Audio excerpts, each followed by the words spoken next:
오늘은 창세기 49장 1절에서 28절까지의 말씀 함께 읽고 묵상하겠습니다. 창세기 49장 1절에서 28절까지입니다. 야곱이 아들들을 불러놓고서 일렀다. 너희는 모여라. 너희가 뒷날에 겪을 일을 내가 너희에게 말하겠다. 야곱의 아들들아, 너희는 모여서 들어라. 너희 아버지 이스라엘이 하는 말에 귀를 기울여라. 루벤아, 너는 나의 맏아들이요 나의 힘, 나의 정력의 첫 열매다. 그 영예가 드높고 그 힘이 드세다. 그러나 거친 파도와 같으므로 또 내가 아버지의 침상에 올라와서 내가 아버지의 침상을 더럽혔으므로 내가 으뜸이 되지는 못할 것이다. 시므온과 레위는 단짝 형제다. 그들이 휘두르는 칼은 난폭한 무기다. 나는 그들의 비밀 회담에 들어가지 않으며 그들의 회의에 끼어들지 않을 것이다. 그들은 화가 난다고 사람을 죽이고 장난삼아 소의 발목 힘줄을 끊었다. 그 노여움이 혹독하고 그 분노가 맹렬하니 저주를 받을 것이다. 그들을 야곱 자손 사이에 분산시키고 이스라엘 백성 사이에 흩어버릴 것이다. 유다야, 너희 형제들이 너를 찬양할 것이다. 너는 원수의 멱살을 잡을 것이다. 너희 아버지의 아들들이 내 앞에 무릎을 꿇을 것이다. 유다야, 너는 사자 새끼 같을 것이다. 나의 아들아, 너는 움킨 것을 찢어먹고 굴로 되돌아갈 것이다. 엎드리고 웅크리는 모양이 수사자 같기도 하고 암사자 같기도 하니 누가 감히 범할 수 있으랴. 임금의 지휘봉이 유다를 떠나지 않고 통치자의 지휘봉이 자손 만대에까지 이를 것이다. 권능으로 그 자리에 앉을 분이 오시면 만민이 그에게 순종할 것이다. 그는 나귀를 포도나무에 매며 그 암나귀 새끼를 가장 좋은 포도나무 가지에 맬 것이다. 그는 옷을 포도주에다 빨며 그 겉옷은 포도의 붉은 즙으로 빨 것이다. 그의 눈은 포도주 빛보다 진하고 그의 이는 우유빛보다 힐 것이다. 스불론은 바닷가에 살며 그 해변은 배가 정박하는 항구가 될 것이다. 그의 영토는 시도네까지 이를 것이다. 이사갈은 안장 사이에 웅크린 뼈만 남은 나귀 같을 것이다. 살기에 편한 곳을 보거나 안락한 땅을 만나면 어깨를 들이밀어서 짐이나 지고 압제를 받으며 섬기는 노예가 될 것이다. 다는 이스라엘의 한 지파 구시를 톡톡히 하여 백성을 정의로 다스릴 것이다. 다는 길가에 숨은 뱀 같고 오솔길에서 기다리는 독사 같아서 말발굽을 물어 말에 탄 사람을 뒤로 떨어뜨릴 것이다. 주님, 제가 주님의 구원을 기다립니다. 갓은 적군의 공격을 받을 것이다. 마침내 적군의 뒤통수를 칠 것이다. 아셀에게서는 먹거리가 넉넉히 나올 것이니 그가 임금의 수라상을 맡을 것이다. 납달리는 풀어놓은 암사슴이어서 그 재롱이 귀여울 것이다. 요셉은 들망아지, 샘 곁에 있는 들망아지, 언덕 위에 있는 들나귀다. 사수들이 잔인하게 활을 쏘며 달려들여도 사수들이 적개심을 품고서 그를 관역으로 삼아도 요셉의 활은 그보다 튼튼하고 그의 팔에는 힘이 넘친다. 야곱이 섬기는 전능하신 분의 능력이 그와 함께 하시고 목자이신 이스라엘의 반석께서 그와 함께 계시고 너희 조상의 하나님이 너를 도우시고 전능하신 분께서 너에게 복을 베푸시기 때문이다. 위로 하늘에서 내리는 복과 아래로 깊은 샘에서 솟아오르는 복과 적가섬에서 흐르는 복과 태에서 잉태되는 복을 베푸실 것이다. 너희 아버지가 받은 복은 태고적 산맥이 받은 복보다 더 크며 영원한 언덕이 받은 풍성함보다도 더 크다. 이 모든 복이 요셉에게로 돌아가며 형제들 가운데서 으뜸이 된 사람에게 돌아갈 것이다. 베냐민은 물어뜯는 일이다. 아침에는 빼앗은 것을 삼키고 저녁에는 움킨 것을 나눌 것이다. 이들은 모두 이스라엘의 12지파이다. 이것은 그들의 아버지가 그들을 축복할 때 한 말이다. 그는 아들 하나하나에게 알맞게 축복하였다. 아멘. 이스라엘이 죽을 때가 다 되었는데 이제 야곱의 그 아들들을 축복하는 장면이 나타나 있습니다. 아들들을 축복하는 야곱은 아들들이기 때문에 이 사람들이 모두 다 잘 될 것이다 라고 예언하지 않습니다. 앞으로 될 일들을 말한다고 하면서 그들 각 개인이 아니라 앞으로 그들이 한 지파 한 지파를 이루어서 살 때, 그리고 다시 가나안 땅으로 돌아가서 그 땅을 정복하고 또 그 땅에서 땅을 배분받아서 살아가는 그 모든 모습들을 이스라엘은 하나하나 예언하며 축복하고 있습니다.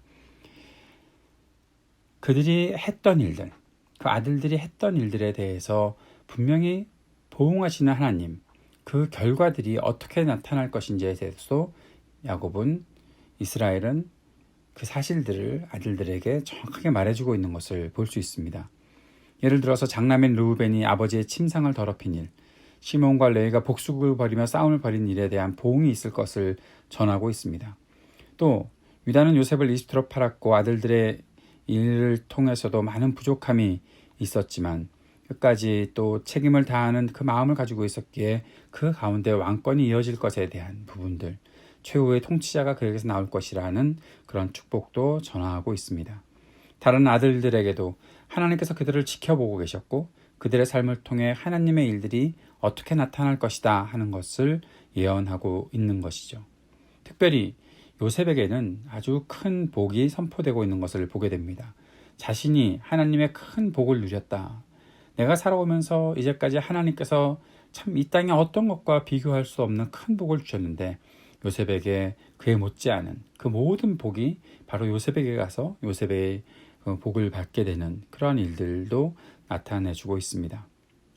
이 모든 축복의 말은 단지 이스라엘의 그 아들들 각 개인에게만 끝난 것이 아니라 앞으로 12지파 그들이 이 아버지 야곱의 말을 듣고 하나님께서 그에게 보여주신 것들을 그들이 이렇게 축복의 말씀으로 들었을 때 그것이 하나하나 나타나고 있는 것들을 우리는 계속 이어지는 모세오경 여호수아서를 통해서 볼 수 있게 될 것입니다.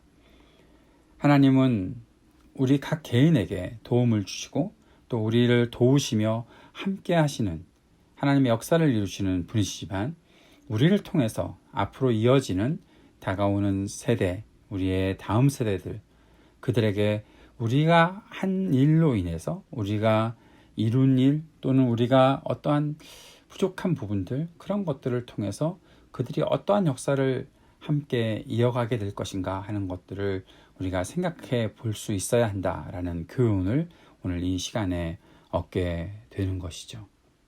사랑하는 여러분, 예전에 한참 유행했던 건강하지 못한 신앙생활의 부분이기도 하지만 가계의 저주를 끊어야 한다.